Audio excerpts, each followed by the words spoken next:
Welcome to Web Time Entry Approval Training. To get started with Web Time Entry Approvals, log into My Hancock and select the Employee Self-Service icon.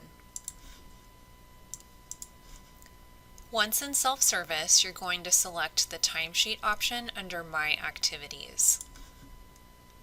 To either view a timesheet in progress or to approve a completed timesheet, select the default Approve or Acknowledge Time.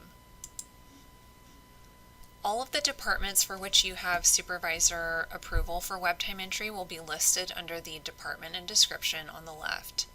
On the right, you will see through a drop-down menu all of the pay periods for which you have access. Under Sort, you have the option to sort employee records by status than by name, or sort records by name. We recommend you stick with the default so that timesheets that are in progress, as well as those that are ready to be approved, will be separated out. Here we see that I have one timesheet that's pending approval and another down here that's in progress but has not yet been completed. Each employee that has submitted a timesheet for your approval will be listed out separately, and the same goes for those that are in progress. To enter into an employee's timesheet, click on their name, which is a hyperlink. From here, we see at a glance in the first section the total number of hours that were reported during the time period for both hours worked and for sick hourly leave. And each day, hours are listed that were worked accordingly.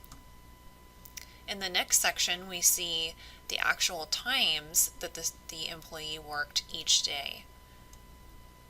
So, for example, on Thursday, the employee worked from 10 a.m. until 1 p.m. They took a lunch break and then returned for the remainder of their shift from 1:30 to 4:30 p.m. On Friday, we see that the employee is worked from 9 a.m. to 10 a.m. and then is claiming sick leave from 10 a.m. to 12 p.m. The web time entry covers approximately 1 month. To continue to view the rest of the pay period, scroll along the bottom to the right. During the review process, verify each day that was worked against your record of the employee working. You'll want to verify that the dates and times correspond correctly. The next step is to verify sick leave. So on this timesheet, our employee is requesting a total of 8.5 sick leave hours. I'll need to go in and verify that each day that they've requested sick leave, they were scheduled to work for that amount of time or less. I also need to verify that they have enough sick leave to accommodate their 8.5 hour request. To do that, I can select the previous menu and go back to their timesheet and review their leave balance over here on the right side under Other Information. And I see in the middle section here leave balances as of the date. The employee for AB 1522 sick leave, the employee has a total of 24 hours of sick leave. So I'll go back to the timesheet and verify that if they're claiming 8.5 hours and they have a total of 24 hours available, that is correct. And I verify that each of the days that they've requested sick leave are correct. If no corrections are needed for the timesheet, you can simply approve the timesheet, which is this button here.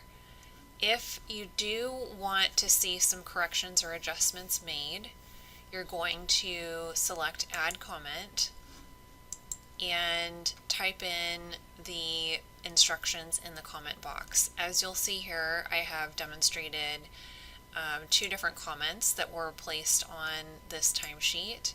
So for example, if you have a record that does not correspond with what they've submitted, you want to provide detailed information back to the employee on what action you would like them to take and why.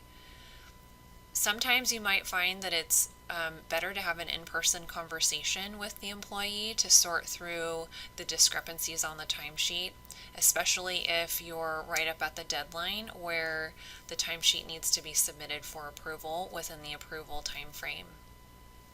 Either way, notify the employee either by email or in person that you've returned the timesheet and it needs corrections, and also note the date and time that you expect the timesheet to be corrected and returned, so that you can approve the timesheet by the due date. Enter your comment such as, please adjust the time worked on 7/18 from 8 a.m. to 9 a.m. Save your change and return to the previous menu. And you're going to select return for correction if in fact you need an adjustment made to the timesheet. If you know the employee is unable to process a correction, the next option is to change the record yourself. This should be the last resort, and you will need to follow up with the employee separately to communicate changes made to the timesheet. In order to make a change to the record, select Change Record option. This gives you the ability to go in and modify either hours worked or sick leave based on the appropriate adjustments. In order to access additional weeks, you're going to select the Next button and advance until you get to the date in which you would like to make a modification. So if you're going to make an adjustment, let's say the student forgot to enter time worked on Wednesday, August 1st, select Enter Hours, and you will record the time that they started their shift. So for example, they started at 8 o'clock in the morning, so 8 a.m., and they ended their shift at 11 o'clock a.m. There's also a drop-down menu if you need to access p.m. You can save the change, and here we see that updated the total hours worked to 3 hours. We can go back to the previous menu, and if you need to make any additional changes, you can do so. Let's say there was time recorded and you want to adjust it so that they left at 10:30 instead of 11. So you can modify the timeout or the start time, save your change so that you see that the hours have been updated, return to the previous menu, and then once all changes have been recorded, you can approve the timesheet.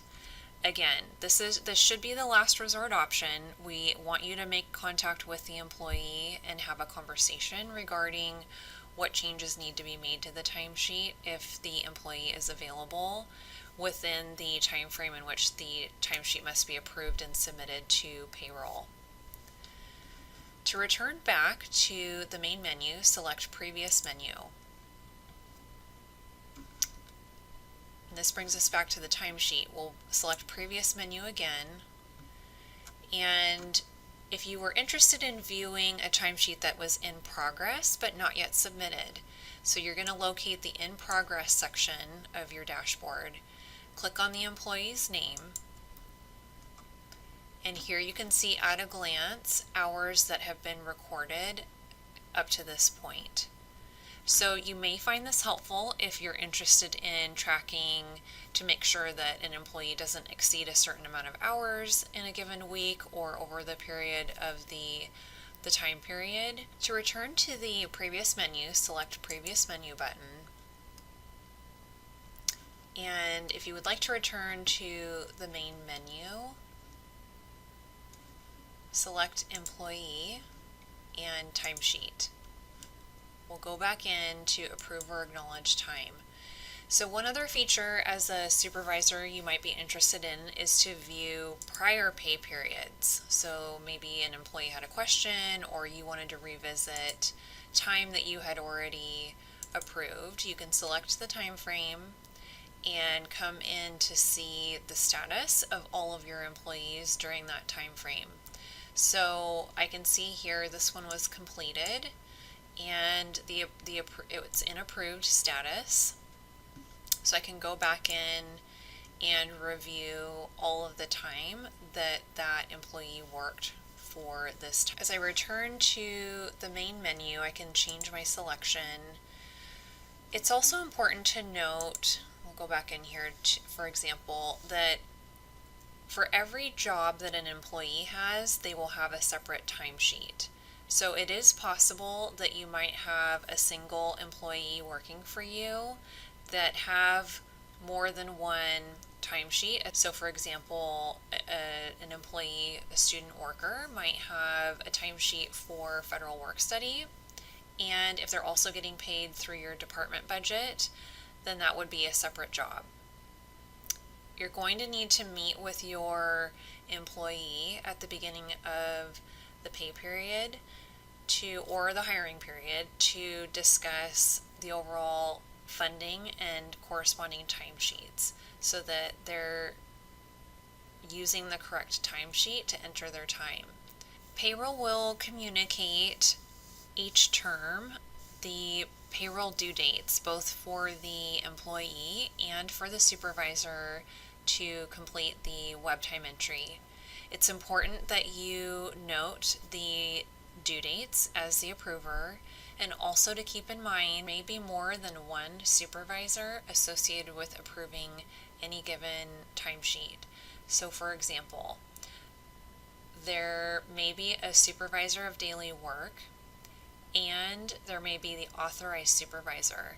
The authorized supervisor is a supervisor / confidential administrator or higher level position. In addition, as we're setting up the approval process, we're anticipating in the event that the authorized supervisor is not available, that a backup supervisor will be identified. The backup supervisor will be an administrator level position. In the event that your employee is unable to submit their timesheet, please contact payroll for further advice.